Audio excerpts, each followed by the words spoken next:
Fala, rapaziada. E aí, beleza? Então vamos lá, ó. Simulado Sistema Aridissar 2018, questão 111. Diz o seguinte: um resistor de chuveiro é um fio comprido de níquel cromo de espessura constante, enrolado para facilitar a troca de calor com a água. O fio a seguir é ligado pelo ponto A diretamente à rede elétrica. Os pontos B e C podem ser escolhidos pela chave seletora de temperatura. Quando a chave seletora está na posição B, a tensão é conectada nos pontos A e B, para utilizar apenas o trecho AB do resistor, que ligado à rede de 210 volts, dissipa uma potência de 5.880 watts.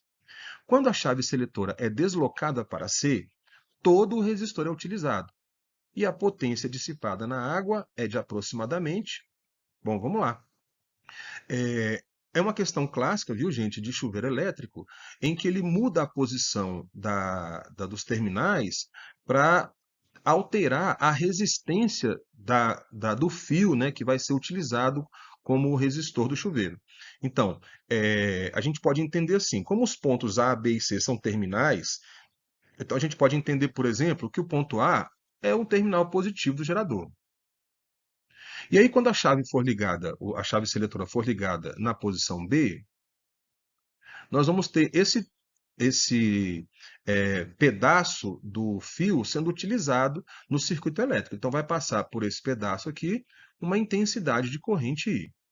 Aí ele vai, ligado na rede de 210 volts, ele vai consumir 5.880 watts, 5.880 joules por segundo.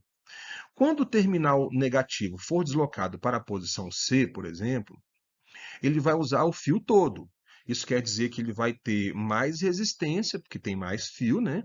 Vai ter mais resistência e, portanto, a intensidade da corrente vai diminuir. A gente sabe que a intensidade diminui por quê? Porque a DDP é constante. Nos eletrodomésticos, o que muda é a resistência. E a resistência provoca mudança de corrente. A voltagem é mantida constante, que são os terminais da tomada do aparelho. Então, quando a chave for ligada entre A e B, a gente vai ter uma corrente passando pelo circuito. Quando a chave for ligada entre A e C, uma corrente menor, porque vai ter uma resistência maior. Então, isso já mostra para a gente que a potência consumida vai ser menor também, né? Porque se a voltagem é a mesma e a corrente diminui, porque a resistência aumentou, a potência consumida também irá diminuir. Então, é como se a gente passasse o chuveiro da posição inverno para a posição verão. Então, se na posição verão, na posição inverno, ele consumiu 5.880 watts, na posição verão deverá ser uma potência inferior. Então, a gente tem aqui essas duas possibilidades, letra A e letra B. Então, vamos ver. Nessas questões clássicas, galera, em que ele coloca para a gente uma situação anterior e uma situação posterior, né, um antes e um depois, a relação matemática entre o antes e o depois, ela surge das constantes. O que é mantido constante no problema? A voltagem. Então, é aconselhável a gente ter uma relação matemática que traga essa constante para a gente poder relacionar o antes e o depois. E das três formas de calcular a potência, a que traz voltagem e relaciona potência e resistência é a melhor. Então a gente tem essa ferramentazinha aqui, que é potência elétrica, é igual a voltagem ao quadrado dividida pela resistência. Aí a gente isola o que é constante, ó. O ao quadrado é igual ao produto da potência pela resistência do fio. Então, como é constante nos dois casos, o produto potência e resistência também é igual nos dois casos. E se o produto entre duas grandezas é igual, é constante, antes e depois, ele não muda, quer dizer que elas são inversamente proporcionais. Então a gente pode afirmar que como a resistência vai aumentar, a potência vai diminuir. Então a gente pode afirmar assim, ó, como O é igual, a potência com terminais A e C, ou melhor, A e B, a potência com terminais A e B, vezes a resistência do fio com terminais A e B, é igual à potência dissipada com terminais A e C, vezes a resistência elétrica com os terminais A e C. É essa a estrutura matemática que a gente vai utilizar para resolver. Lembrando uma coisa importante, a segunda lei de Ohm. A segunda lei de Ohm diz que a resistência de um fio condutor depende do material do qual ele é feito, né, dessa resistividade do material, do comprimento do fio dividido pela área ou pela espessura desse fio, né? Pela área da seção reta do fio.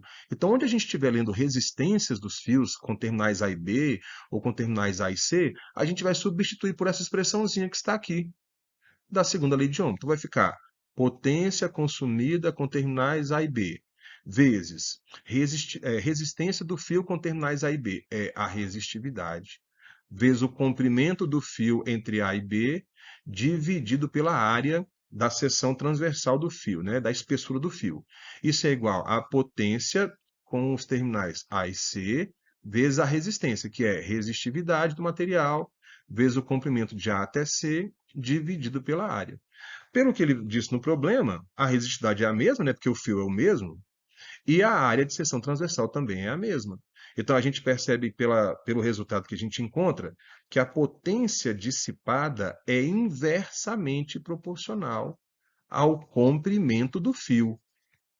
Potência entre A e C, comprimento entre A e C. Então, a potência entre A com terminais A e B é 5.880 watts, vezes o comprimento do fio entre A e B, 15 voltas. Não precisa saber quanto tem uma volta, porque essa mesma quantidade vai aparecer no final, né? É igual potência entre A e C vezes o comprimento total, que é 15 voltas mais 10, 25 voltas. Podemos dividir aqui por 5 dá 3, aqui por 5 dá 5. Potência entre A e C é igual 5.880 vezes 3 dividido por 5, 3.528 watts. Beleza? Então é isso aí, galera. Um abraço. Vamos estudar, hein?